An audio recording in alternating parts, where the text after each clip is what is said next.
The U.S. Marshal's voice was the only thing cutting through the thick, salty air that morning, sharp as a boat's keel slicing water as he read her the Miranda rights, her $3 million yacht, the Neptune's gem, suddenly dwarfed by two enormous Coast Guard patrol cutters, while she just stood there on the deck screaming about her constitutional rights and how we were all going to pay for this.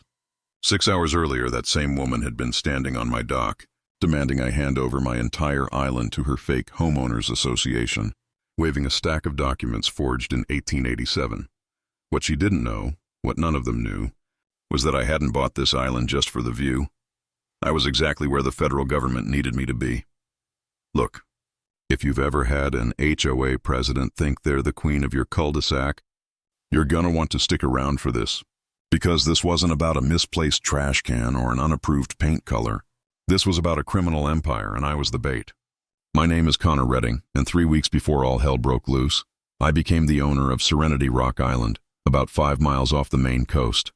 I told the local fishermen I'd won the lottery. But the truth was way better. 12 years in Coast Guard intelligence, specializing in finding maritime smuggling routes, had put away 18 people in a massive operation, seizing nearly $50 million in assets.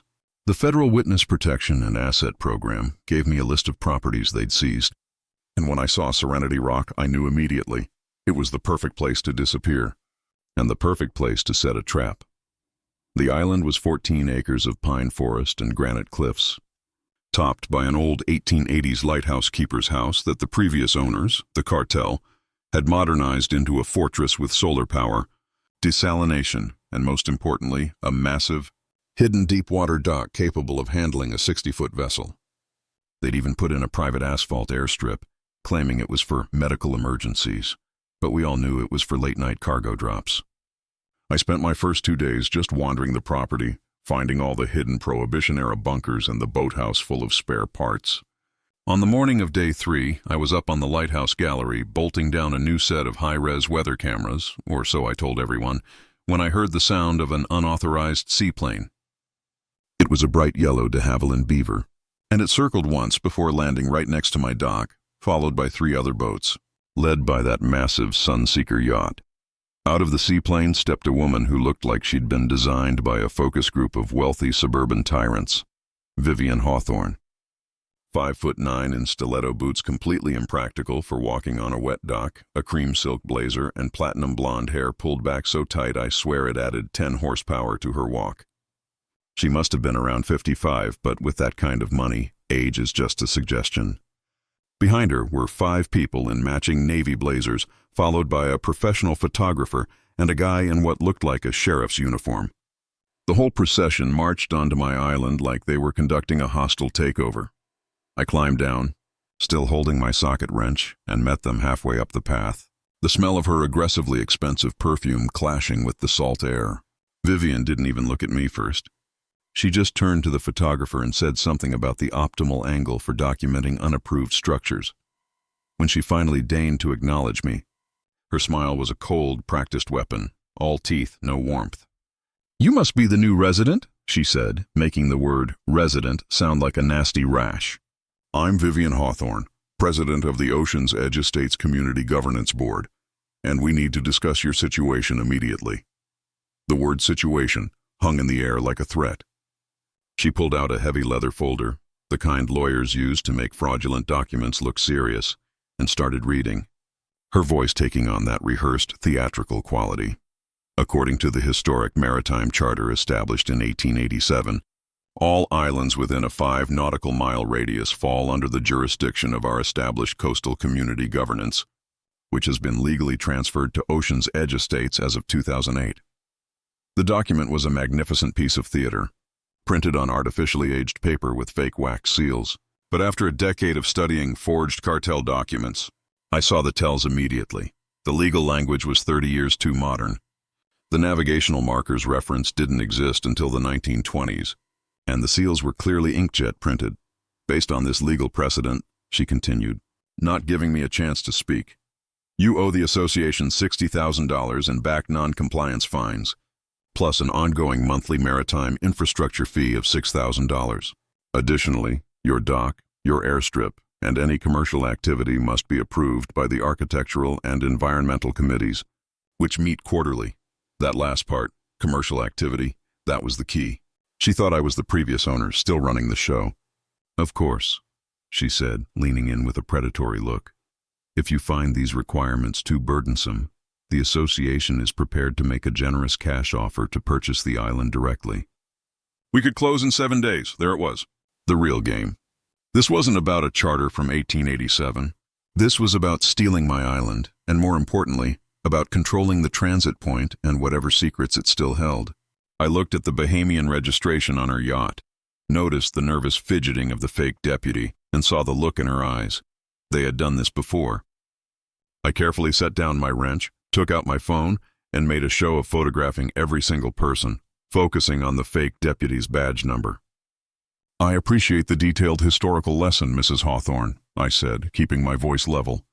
But any fee over $100 requires a formal review by my counsel. I'll also need to see the association's corporate filing, tax records, and a full accounting of how these maritime infrastructure fees are allocated. For my records, of course. Her smile snapped shut. Mr. Redding, I don't think you understand the hierarchy here. We are informing you of your obligations. The association has resources and connections that make resistance inadvisable. The threat was naked now, hanging between us. I looked right at the nervous deputy. Officer, I'd like to file a formal complaint right now regarding these threats. What is your name and badge number? The man froze, looking terrified, but Vivian quickly stepped between us. Deputy Morgan is here purely as a witness to ensure civility, she hissed. You have 72 hours. After that, the daily fines begin accumulating. Oh, and Mr. Redding? That weather station you were installing? Not approved. That's your first $1,000 violation. Due immediately. She slapped a pre-printed violation notice into my hand, turned on her stiletto heel, and the whole crew retreated to their boats with military precision. They were watching, documenting, and planning their next move. That night, I called Admiral Vance, my former CO, using our old code phrases. The weather station is attracting some very aggressive local birds, I told him. They're claiming the whole sky belongs to them. He got it immediately. Keep documenting the migration patterns, Connor. We're very interested in their nesting habits. We'll monitor the forecast closely. Then I got to work, cross-referencing everything, the yacht's registration, the tail number on the seaplane, and the faces caught by my weather cameras. I also found the previous owner's notebook, hidden behind an electrical panel in the lighthouse, and the truth hit me like a rogue wave. Vivian's yacht. The Neptune's gem appeared 17 times in 2 years, always at night, always for exactly 2 hours. She wasn't just aware of the smuggling, she was coordinating it. The $60,000 wasn't about money. It was about forcing me off the island before I discovered her operation. The next 2 days were a storm of harassment. Phone calls about wetlands violations, fake inspectors with Home Depot vests, and then the boats circling the island for hours, blasting music and shouting, "Document the violator." While their wakes slammed against my dock, it was childish, but it was designed to make me feel isolated and watched. And then came the real escalation. On the 4th morning, I found the tires on my Cessna Caravan slashed, sugar poured into the fuel tanks, and "comply or consequences" spray-painted across my dock. But they made a critical mistake. My surveillance caught the faces of the 3 men who did it. One of them was my nervous friend, Deputy Morgan, out of uniform. I called Admiral Vance immediately. "The birds are damaging the equipment now," I said. His response was ice cold. "We're moving up the timeline. Can you get them to show their entire hand in the next 48 hours? I looked at the vandalism, thought about my daughter Piper coming to visit in 2 weeks, and knew I couldn't just sit and wait. That afternoon, I made a show of talking loudly on my satellite phone about installing a military-grade security system and hiring a legal team out of Boston. Within an hour, Vivian's certified cease-and-desist letter arrived, threatening a federal lawsuit. I laughed as I read it to my attorney, Patricia Wong. They're claiming authority over property they don't control based on documents that don't exist, Connor. It's almost beautiful in its audacity, but be careful. Desperate people do desperate things. Patricia's words became prophetic faster than I expected. On the morning of day 5 at 5:30 a.m., I woke to the sound of heavy diesel engines. I looked out the lighthouse window and saw a sight that made my blood run cold. 15 speedboats converging on Serenity Rock. led by the Neptune's gem, followed by two massive barges loaded with bright yellow Caterpillar bulldozers and excavation equipment. This wasn't harassment. This was demolition. This was a hostile, physical invasion. I grabbed my phone, started recording, and hit the emergency beacon that would alert the Coast Guard command simultaneously. By 6 a.m. they were docking. 30 people in black tactical vests marked Federal Marshal jumped onto my pier. But their body language was all wrong. They were fidgeting, nervous, looking around like hired help. They were actors, hired to look tough. Vivian stepped off her yacht, now wearing what looked like combat couture, all black, unnecessary straps, trying to project authority she didn't possess. "Connor Redding!" she shrieked through a megaphone that squealed with feedback. "By the authority vested in the Ocean's Edge Estates Community Governance Board, we are here to remove illegal structures that violate federal environmental regulations." The bulldozers started grinding their tracks against the barge ramps, the sound echoing off the cliffs. I walked out of the lighthouse, phone recording, and kept my voice loud and steady. "Every person here is committing multiple federal felonies." "That's impersonation of a federal officer."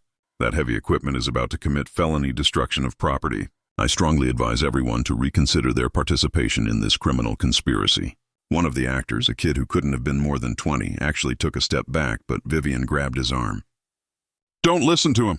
We have court orders." "This is a lawful enforcement action," she screamed, waving a stack of blank papers.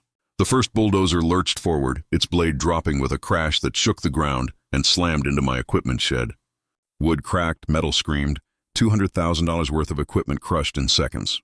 Then the second dozer started rolling towards the base of the lighthouse itself. I could see Vivian directing the driver, pointing at the stone foundation. She wanted it all erased, but the worst part was when they went for my plane. Vivian herself walked over to the damaged Cessna with a 20-liter jerry can. "Burn it!" she commanded, splashing fuel across the fuselage. "This illegal aircraft has been used for smuggling operations. It must be destroyed as evidence." Even the fake cops hesitated. Setting fire to an aircraft is terrorism. That's when I knew she was completely unhinged, desperate. With the bulldozer blades starting to smash through my kitchen wall, sending cabinets and dishes flying, I knew it was time. I pulled out my second phone, the satellite device, and hit the priority distress button. I spoke into it clearly. Federal property under attack by approximately 30 hostile individuals. Heavy machinery destroying maritime infrastructure. Suspects attempting to burn evidence. Immediate tactical response required. The acknowledgement came back instantly, calm and professional. "Roger, Serenity Rock. Be advised, on target." 02 minutes. Vivian didn't hear it. She was too busy screaming at the bulldozer drivers, demanding they find the basement files. But I heard the faint thrum of helicopter rotors. Multiple aircraft approaching fast and low, MH-60 Jayhawks. The first Jayhawk crested the tree line to the east, rising like an avenging angel. The loudspeaker was deafening. "This is the United States Coast Guard. All persons freeze immediately. You are under arrest for attacking federal property." The actors dropped their fake weapons instantly, hands shooting up, some collapsing to their knees, shouting, "We're just actors. She paid us." We didn't know it was federal property.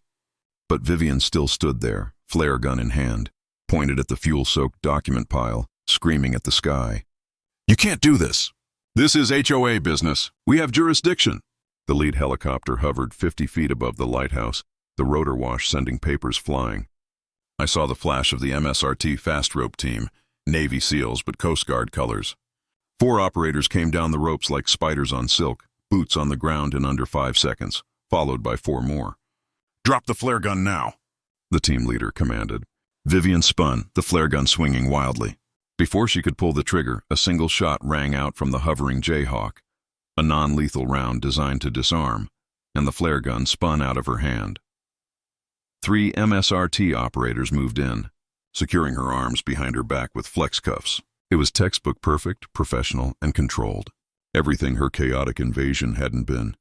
As they loaded her onto the Coast Guard vessel, her designer tactical gear now accessorized with federal restraints, she finally saw me standing on the lighthouse steps. Her facade completely cracked. "You set me up," she shrieked, the anger turning to pure horror. "This was all a trap. You're not just some random buyer. Who are you really?" The team leader, Lieutenant Commander Davis, walked over and shook my hand firmly. "Outstanding work, Agent Redding. The bait worked perfectly. We've been trying to catch this ring for 3 years. But you got them to expose themselves fully. The word agent rippled through the gathered prisoners, and the magnitude of Vivian's mistake finally sank in. She hadn't been attacking a private citizen. She'd been attacking a federal agent on federal property under surveillance by multiple agencies. Admiral Vance's sleek black Sikorsky helicopter landed next, a final emphatic power move. "Mr. Redding," he said formally, loud enough for everyone to hear, "the United States Coast Guard thanks you for your service in protecting critical maritime infrastructure from domestic terrorists." The word terrorists was the final blow. The fake cops started weeping, trying to explain they were lied to, that it was supposed to be a reality TV show about HOA enforcement. In the end, the FBI found it all, a web of corruption spanning 5 coastal states. Lysandra's HOA was a mechanism for stealing properties, laundering money, and shielding smuggling routes. Her husband was caught trying to flee to the Caymans with encrypted drives. They found the real treasure on my island near the fuel depot, $12 million in cash and 60 kilograms of uncut heroin. Vivian knew about the drugs all along. The whole invasion was to recover them and destroy any evidence of her ties to the cartel. She pleaded guilty to 37 federal charges, including domestic terrorism and RICO violations. She got 45 years without parole. 6 months later, I sat on my rebuilt, steel-reinforced dock watching the sunset. Piper was here for the summer, proud that her dad had caught a massive criminal organization. The island was better than ever. The Navy Seabees rebuilt it to military specifications, and the Coast Guard now uses it for training. But the real victory wasn't the prison sentence. It was the legal fallout. The state legislature passed the Beacon Rock Act, forcing all HOAs to register, be transparent, and submit to audits. Harassment complaints now trigger automatic state investigation. Vivian's name became shorthand for HOA corruption. The most satisfying moment? Overhearing 2 women in a local grocery store. One complained about an aggressive violation notice. The other immediately said, "Oh no, that sounds like a Vivian Hawthorne situation. Call the FBI. They take that seriously now." The conversation had changed. Homeowners realized they didn't have to bow to intimidation. My lighthouse still stands, its beam cutting the dark every night, guiding ships safely, but also serving a new purpose. A warning to predators who mistake power for impunity. Justice doesn't always come quietly in a courtroom. Sometimes it fast ropes from a helicopter onto a disputed island, armed with federal warrants, and puts a final stop to those who prey on others. So tell me, have you ever dealt with an HOA that pushed too far? Was there a moment you knew their power was being abused? Drop a comment below and let me know your worst HOA story, because after Serenity Rock, I promise you, things are changing. Like and subscribe if you think the good guys deserve to win sometimes.